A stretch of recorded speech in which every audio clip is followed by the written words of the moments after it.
that three from any place on the floor, no doubt about that.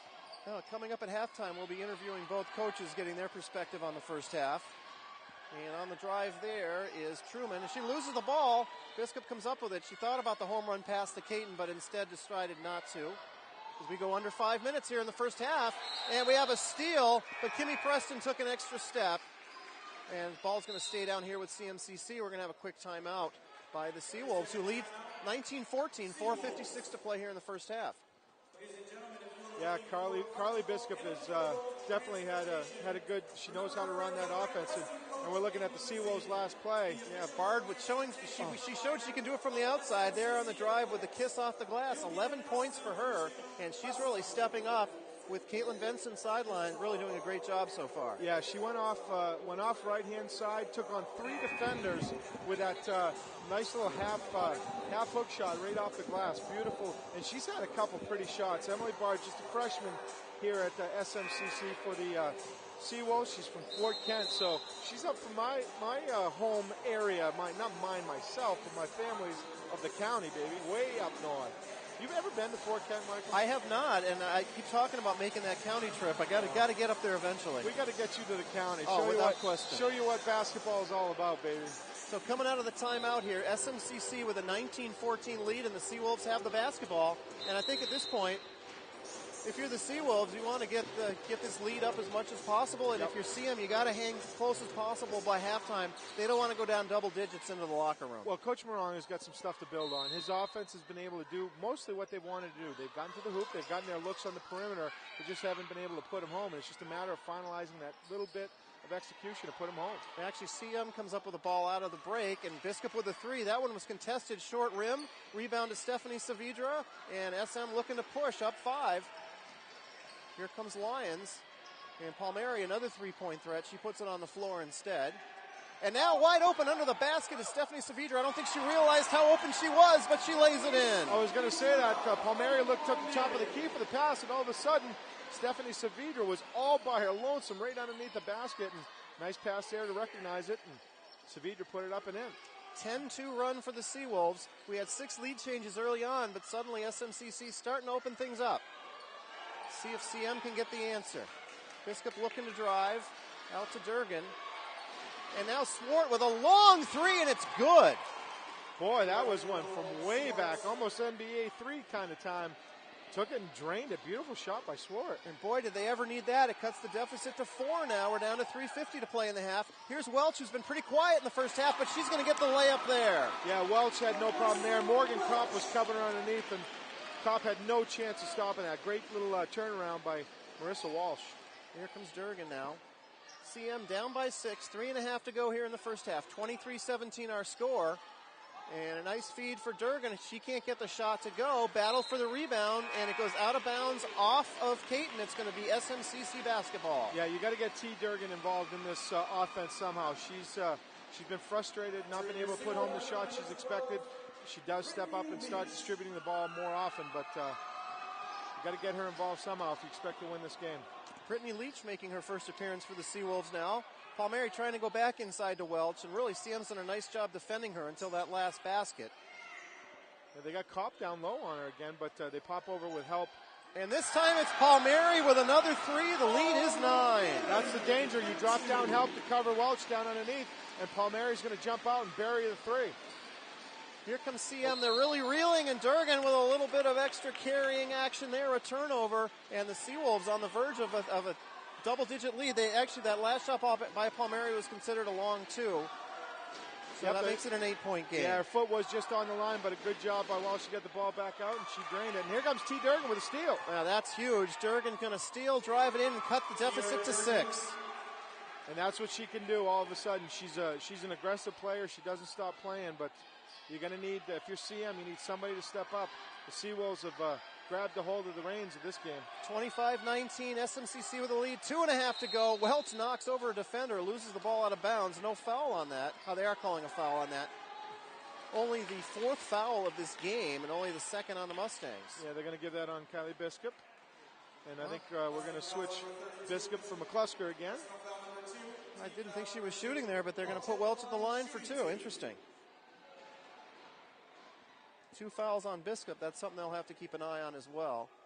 And Welch's first free throw back rim, no good. She'll get one more. It's only the third free throw attempt of this game for either team, Jeff. And you got to, any level of basketball, you get your shot at the charity stripe, you got to hit them because they're going to come back to bite you at some point. She does hit the second. 26-19, Seawolves with the lead. If you're CM here, you're going to have to formulate some sort of counterpunch. Seawolves will put you back on your heel, kind of made you press. Beautiful over the top pass. Yeah, Durgan found McCusker. Now McCusker in no man's land. Kicks it out to Swartz. She thought about another three. She hit one moments ago. And now Durgan travels. It's a turnover. That little hesitation every time is going to get you. That moment of indecision, wasn't quite sure where to go, and got caught up by putting those feet back on the floor. 2:12 left to play in the first half. Seawolves by 7. They've led by as many as 8.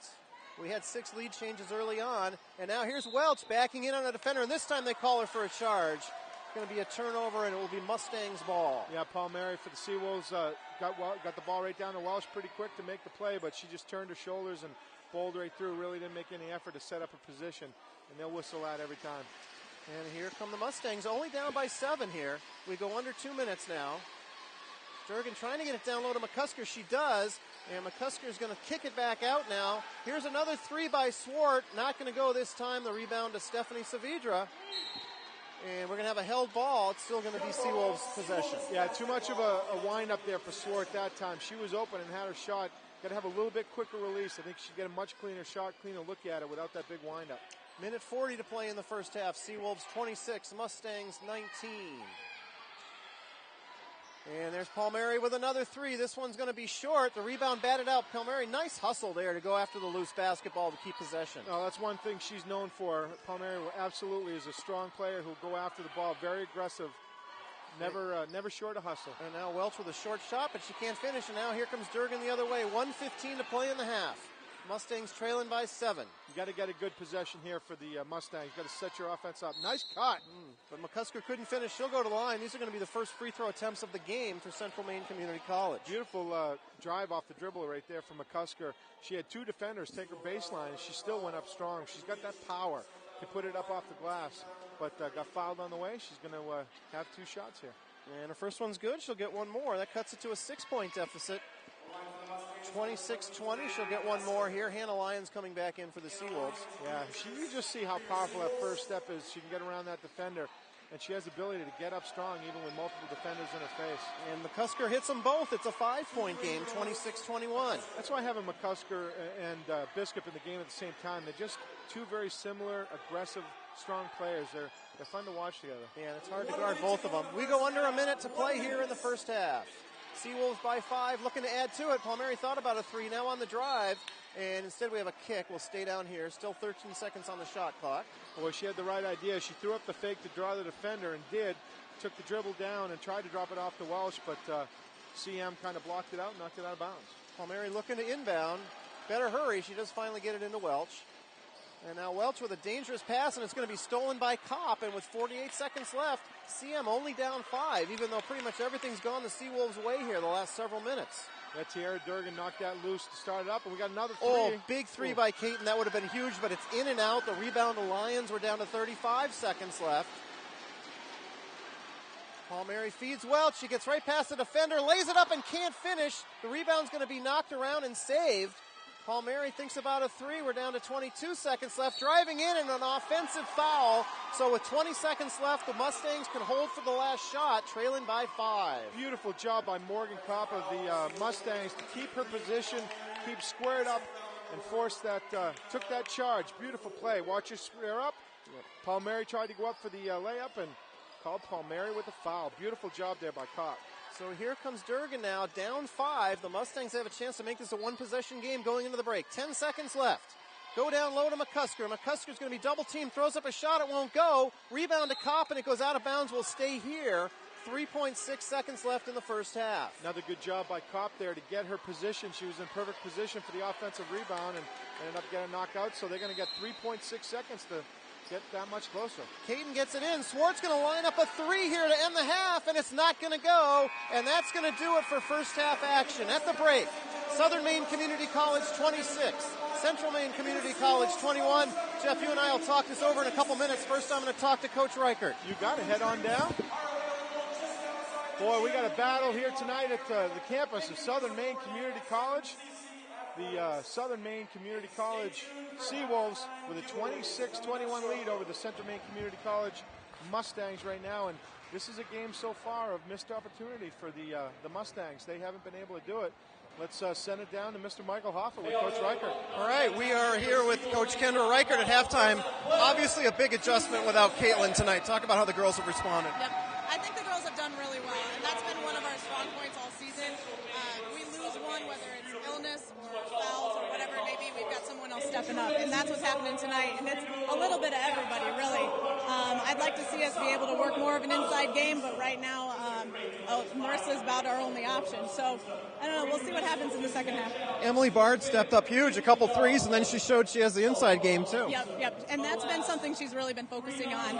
She was really one-dimensional the first couple weeks of the season. She's been working on that shot, fake, and drive, and putting it to use now in games, which is great to see. 6 lead changes, pretty much everything you'd expect from a game between rivals. What do you have to do in the second half to pull this one out? We need to keep up our defensive intensity. We can't let down a second. We're going to have to make a few adjustments offensively to attack some of their weaknesses and make sure we're not getting any more of those charges.